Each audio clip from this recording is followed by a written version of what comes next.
Welcome to another episode of the DJ Force X podcast. I have a very special guest this week. I have Aaron from the band Rising Insane.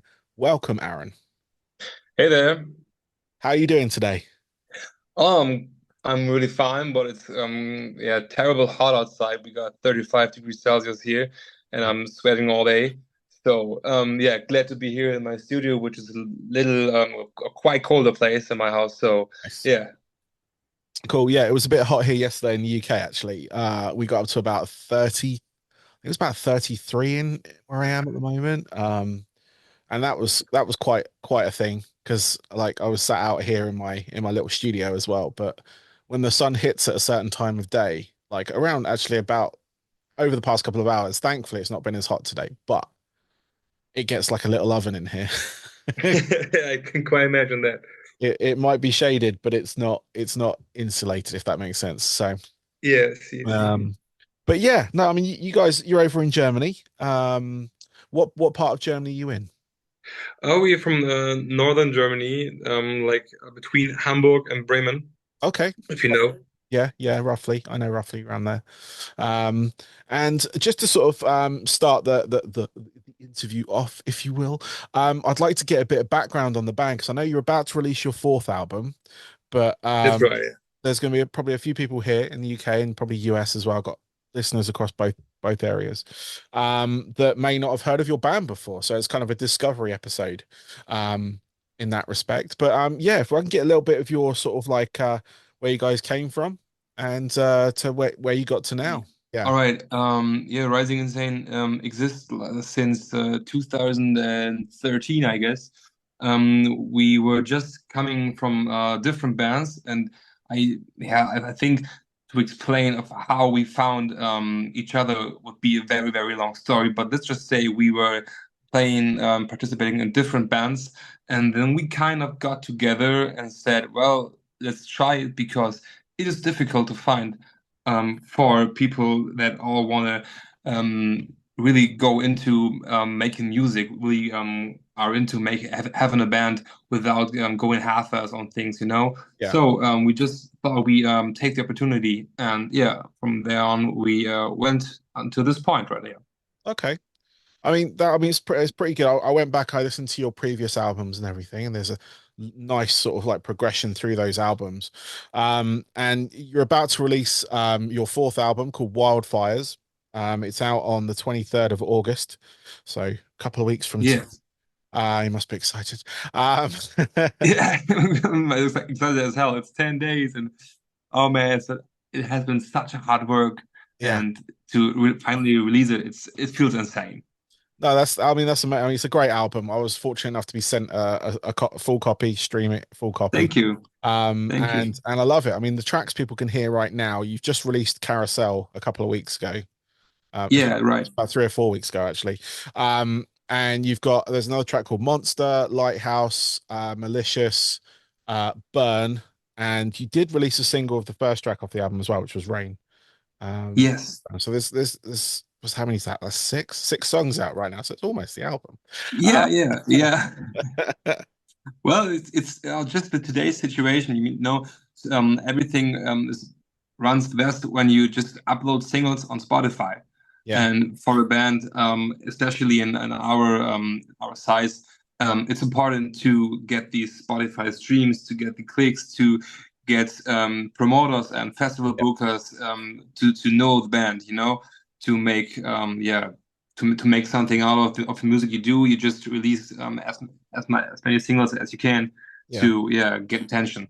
That's yeah. it. But we got five remaining tracks from the album which aren't released yet. So I think that's nearly 50-50 chord. So I can still go along with that because Yeah. I don't like it that much to release so many singles before you drop the album.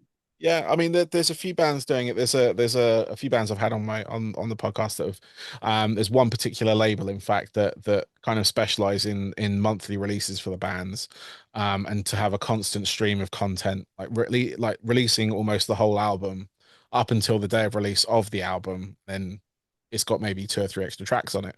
But you're right. It's Yeah. a way of getting it's a way of like keep getting that constant kind of flow of traffic, if you will, to your creative outlets. That's it.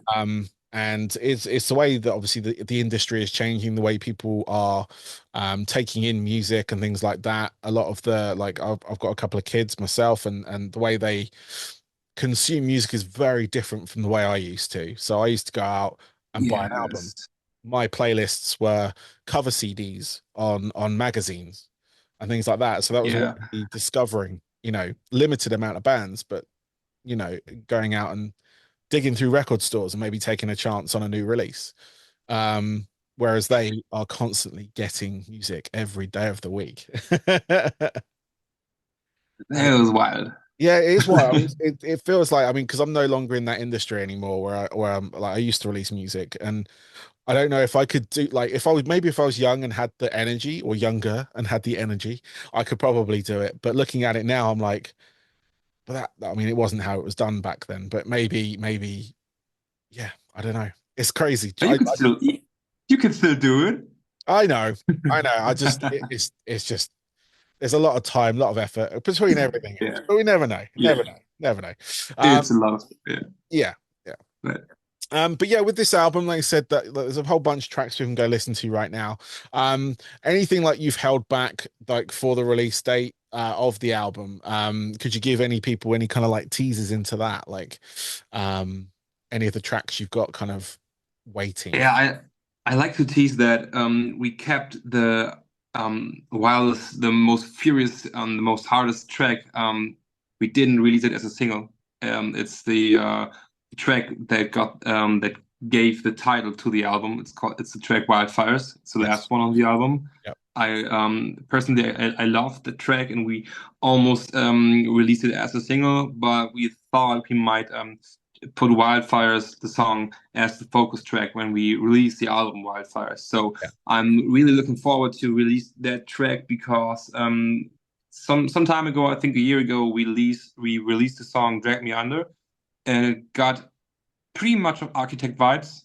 I Yeah. mean, I'm doing the metal scream thing, like the screaming, singing at the same time.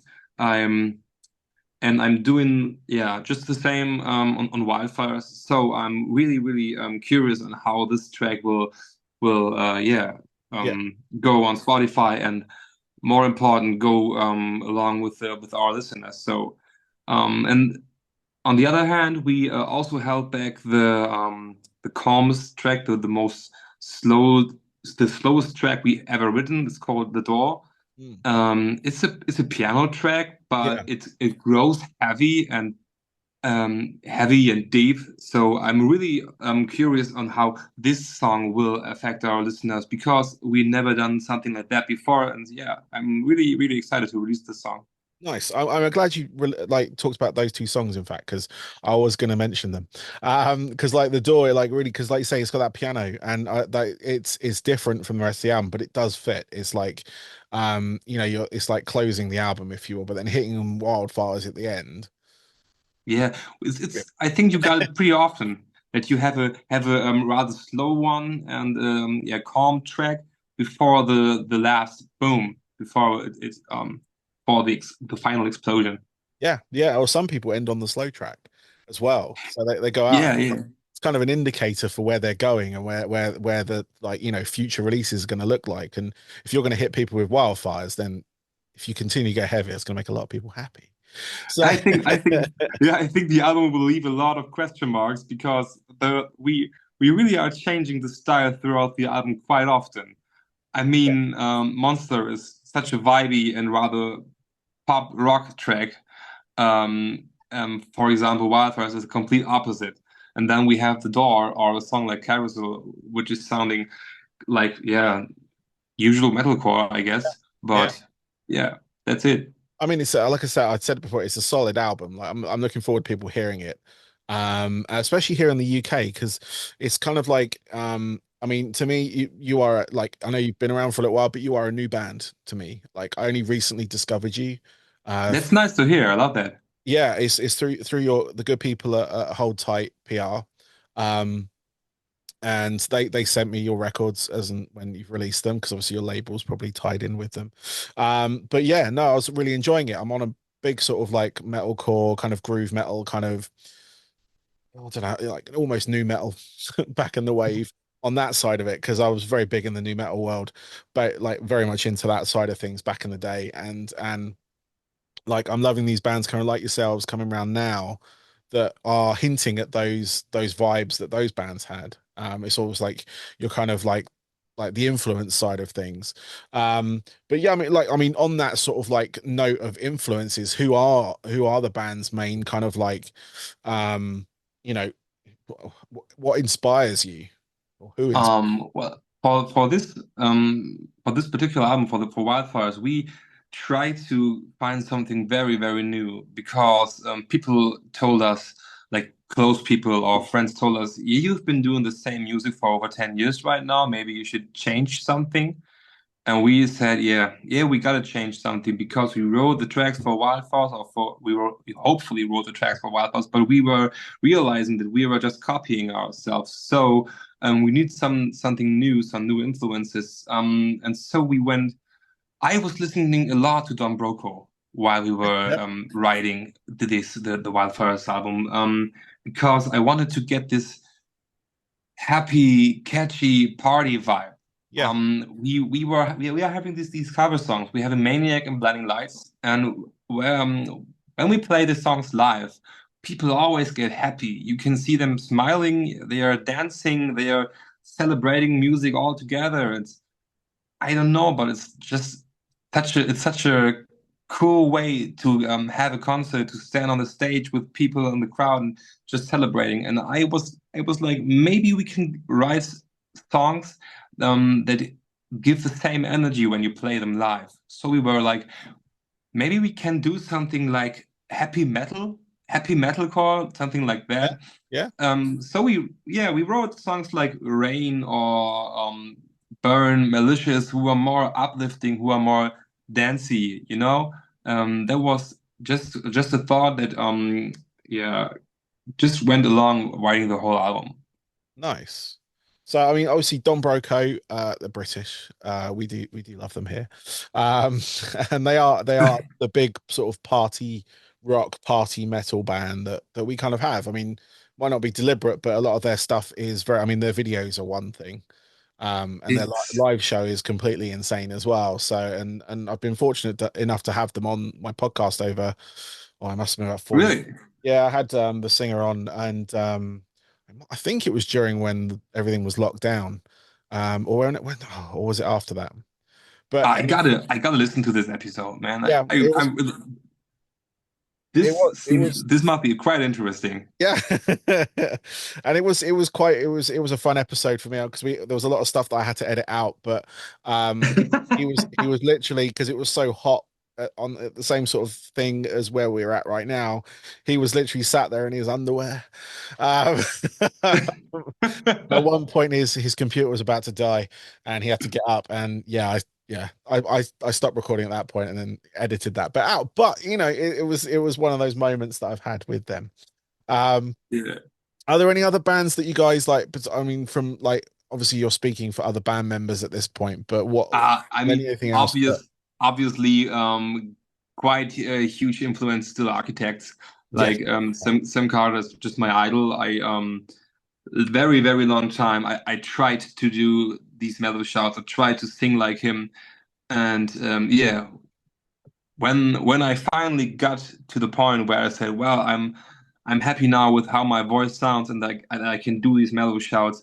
Um, yeah, that was a big moment for me, and without the influence of some kind of architects, I would never got to the point because it not only developed my voice in that way, it also formed me as a singer. So, yeah, surely the architect's influence is still there, and you can also hear it on the album.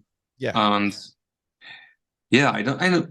For me, it's like Don Broco and architects. I'm not quite sure if there's any other influence. We are try to listen to not so much metalcore for writing the album. I also listen to very lot rap, hip hop, okay. sometimes also synthwave music just to get out of this metal bubble and get more creative and more poppy ideas.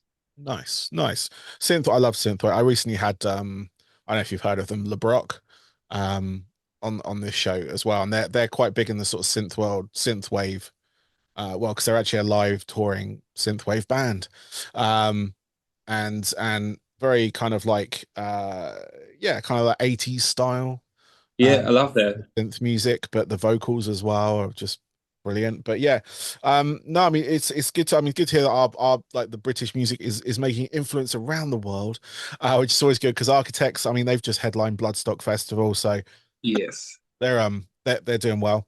They had a number one album and stuff as well here, which is also fantastic for the metal community. And they are a fantastic band. I've yet to have them on this show though. I've tried and I've yet to have them on. I will get them one day, don't worry. But no, they're a fantastic band, as are Don Broco. And you mentioned there that, like, obviously you, Sam Carter, is your kind of influence when it comes to your voice, and how you got to that kind of like the sort of screaming level that you wanted to get to. And how did that journey go for you? How was that kind of did you take any lessons, any online tutorials or anything like that to really kind of like help you elevate that your voice? So first thing to say that the journey was frustrating as hell. I I had so many recording sessions where I just went out my studio and like, can I say something like the F word You here, can or say do you whatever have you to? want. Yep. Oh, okay, okay. I went out the studio like, fuck this shit. I don't want to sing. I don't want to scream anymore. I'm the biggest noob in the game. I'm just an imposter. I don't know who I did this the whole last years, and I was so frustrated. And next day I just tried it again, and somewhere it just worked out. Of course, um I was watching tutorials. I also have to give credits to shout out to Chris Lepe. He's an online vocal teacher. I think he's from the USA. I'm not quite sure, but he has this online course where he teaches to basically sing, to breathe correct, to give you support and all the stuff. And he led me all the way to do these high singing, shouting stuff like mixed voice, and then the approach to give grit to your mixed voice to finally sound like Sam Carter or sound like the best version of yourself screaming and singing at the same time. So I think when I have to give credit to somebody, it's Chris Lepe because he got me there. Nice. No, that's cool. I mean, there's a few online kind of or online singing tutors that Yeah, it's a growing market at the moment, I guess, because everybody on Instagram is showing how to sing and scream. They're like, yeah, you got to drop your jaw, yeah. and then you got to pull your tongue out, and then you have to hold back air. And people are really finally giving out all the secret to sing like your idols. Yeah, I mean, it's a long time. I mean, I'm back when I was in the music side of things, and I used she's still going actually, Melissa Cross, another American Yes, vocal teacher. she's a legend. She's a Yeah, legend. total legend. I got the DVD early back in the day. I had to import it from America, and I got to go to a masterclass in London as well, which was really cool. Where she sort of came in, did this Wow, that's thing. Um, and this was like 20 plus years ago. But and you're right, there's like, now I'm noticing people online like yourselves, it's coming up in my algorithm, like how to scream when you're singing, how to recreate the the Sam Carter or the Ollie from all these types. You watch yeah. this guy with the same hair like I have, and Yes, the tunnels and plugs, yes. and he's doing like how to sing like all these types, and he really he digs it. Yeah, It's so good. exactly, and it's all coming up, and it's great because like it was a technique a lot of people asked, like I asked singers about it, singers, screamers, whatever. How do you maintain your voice? And it's so important because I play gigs and I go out after I after the gig and I'd be this I can't even and I couldn't speak for the next Yeah. or I'd have to like drink a lot of like hot lemon and honey drinks or I actually found these things. They're like little Okay. Yeah. they're like little lozenges. Yeah. But they're great. Like these really help me. I still use them now for the podcast and everything.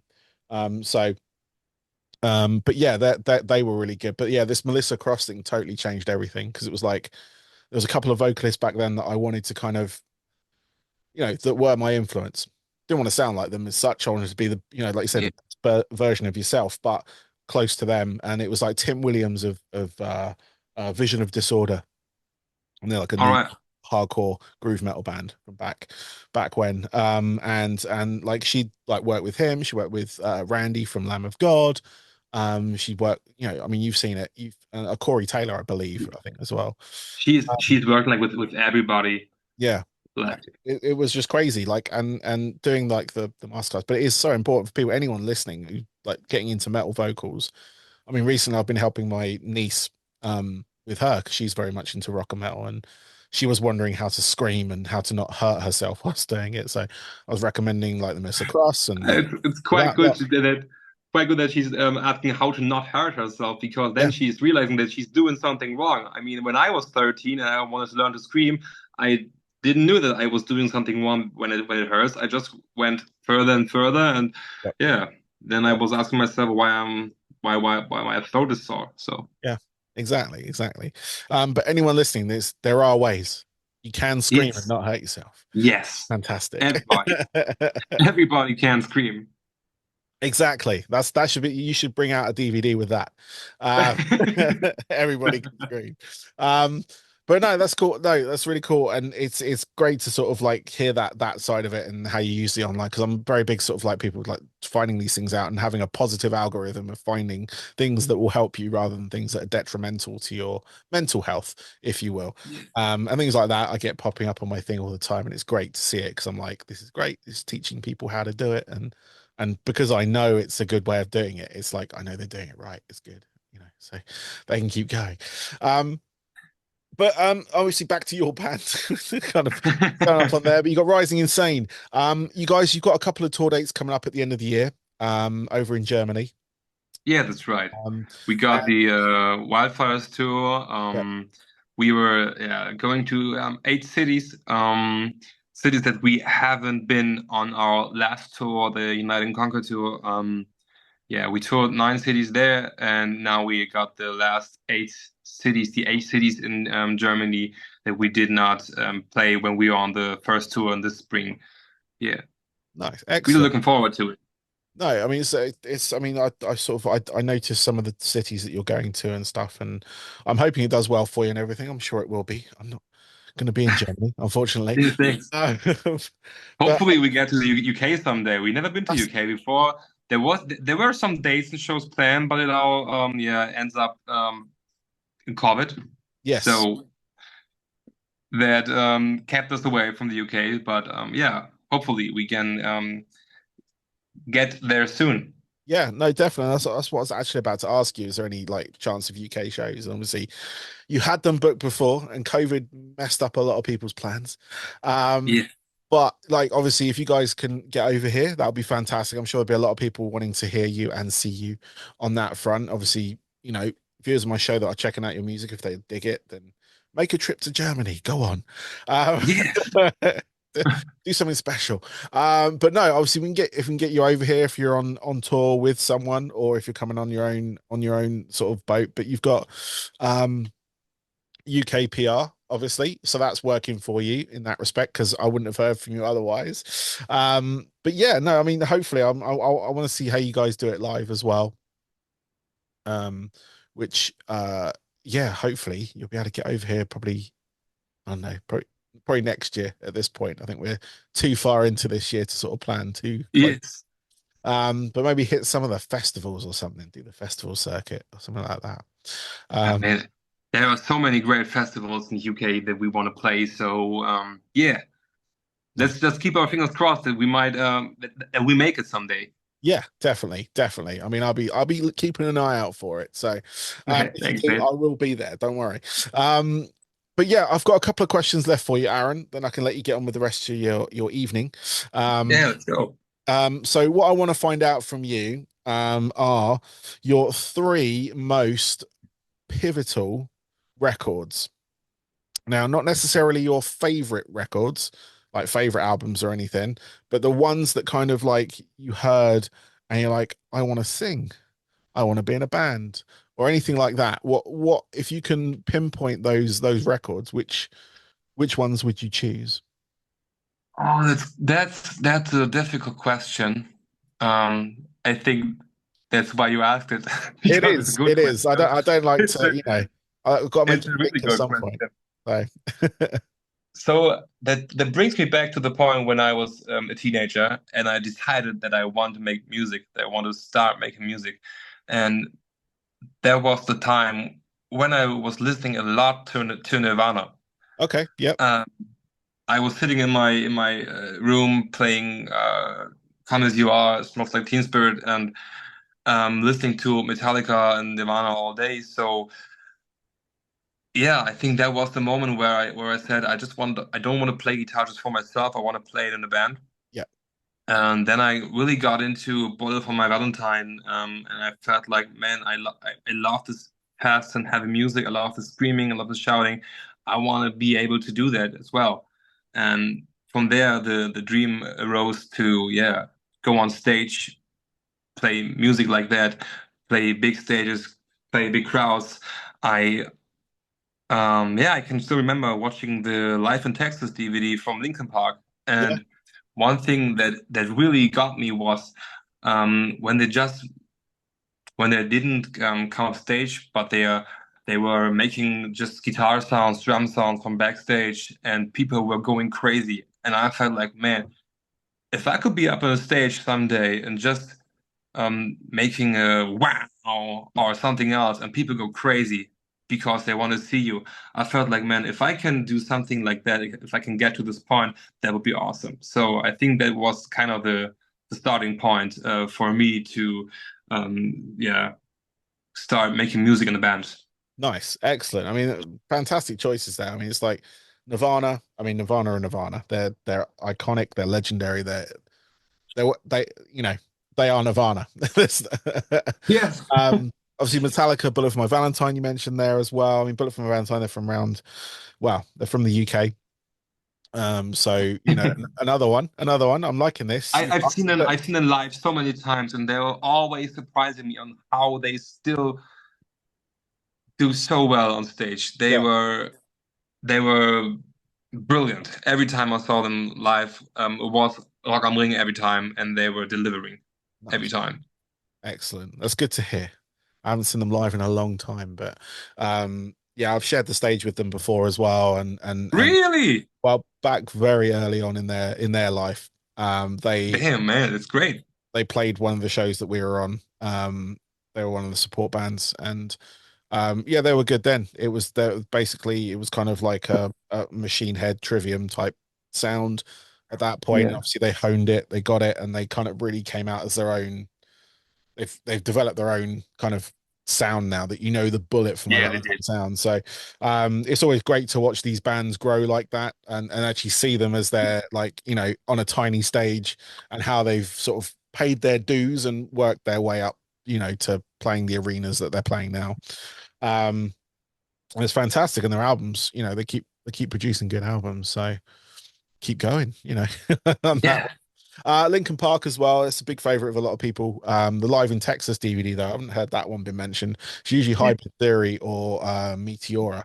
Those are the two ones that really kind of like sort of kick people into that kind of like metal genre, like the gateway into metal. It's all nice, Lincoln Park, rap metal kind of thing, and then it takes you through into the darkness of metal. Um, Yeah. I think most people just couldn't pass by Linkin Park before they went into the metal scene. I yes. think it's like everybody listened to Linkin Park before they went, yeah, for the harder bands, for the Yeah, heavier music. exactly. The gateway drug, if you will. So Yeah. yeah, the Yeah. Live in Texas DVD, I've got that somewhere in here actually. But yeah, no, it's fantastic. And I love the fact that you picked up on that bit of the just making noise, random noises, and people going crazy. And that's something I used to love doing, like on stage, just like random because I was the DJ in a rock band.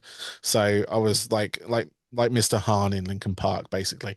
Yes. Where you're just making these little scratch sounds or scratching up samples, playing doing all that kind of tomfoolery. But yeah, and people used to go crazy sometimes, just over the littlest sound. It's a absolutely mad buzz you get from that. yeah, it's great. I miss it. But no, no, I feel that. it's all good. It's all good. But Aaron, last question. What are your hobbies away from music? So when you're not doing stuff for Rising Insane, what do you do? Yeah. Well, sooner I used to say just go outside into the gym or go for a run. Um, Doing pretty much sports and also yeah, I love also making classical music, playing piano and stuff. But to be honest, I or to be celebrating I me and my wife got a child last year. So Hey, the most thing that I'm doing right now at the moment is just being a dad. that's amazing. That's the best hobby you can have.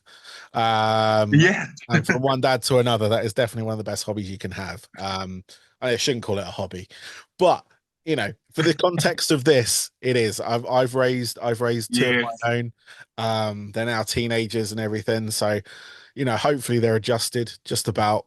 You know, I don't know how they're going to be, but they'll blame me either way, so it's fine.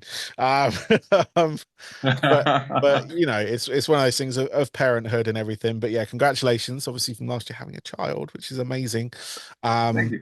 and balancing that with being a musician and everything as well, which is also like a balancing act in its own. Um, but yeah, obviously enjoy these years of when they're little because when they get older, they start wanting to do stuff you want to do. Um, so mine are not quite old enough, but I DJ nightclubs, so like both of them want to come along and watch me, but they can't. They're too young still, but only by a couple of years. So in a They couple of will. years' They will time, one day. it's going to be crazy. They're going to be there, and I'm going to feel super old, and this is going to be fully platinum, and it's almost there. There's a little bit of brown left here and there. Um, but yeah, no, fantastic. Aaron, thank you very much for your time.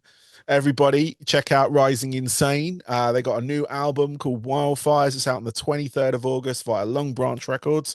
It's going to be available on all the streaming services and all that kind of stuff. Are you guys releasing physical products as well, or is it just online?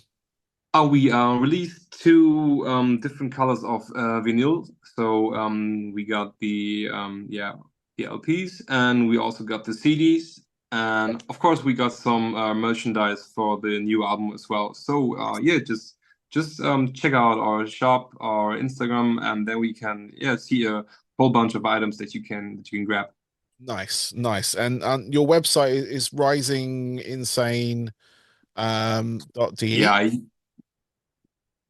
I guess so. You can just Google Rising Insane. It should lead you to the to our homepage. So I literally just looked it up. It is. It's risinginsane.de. So Yeah. there you go. Fantastic. I literally just typed it up in front of me. But yeah, no, go check it out. I can see instantly there are t-shirts and everything available on there. So people support bands, buy merch, buy their CDs, buy their vinyl, buy their everything, whatever they're selling, tea cozies, I don't know. Um, um, any Yes. weird merchandise because that is much more beneficial for the band than streaming. Not to knock the streaming services because I do discover things on them, but I know they don't pay, and I know what it's like to be a musician and not make money. Um, and he's a father. Come on, he's just become a father. Ah. But yeah, no, people go check it out. Go check out the vinyl. Check out everything like that. I'm gonna try and pick up the vinyl. I think if I can get it over here. I'll talk to the people that hold tight, see if they can import me one. Because I do like my vinyl, and these are real turntables behind me, so they do get Yes. played. Um, but yeah, no, thank you very much, Aaron, and yeah, have a good rest of your evening. Thank you. And so thank you very, very, very much for having me. It was a nice talk. Nice to have met you and really appreciate it. Thank you for all your nice words, man. No worries. Absolutely my pleasure. All right. You have a good one. Okay. Yeah, you too. Bye bye. So hopefully see you one day. Bye bye. Yes. Bye bye.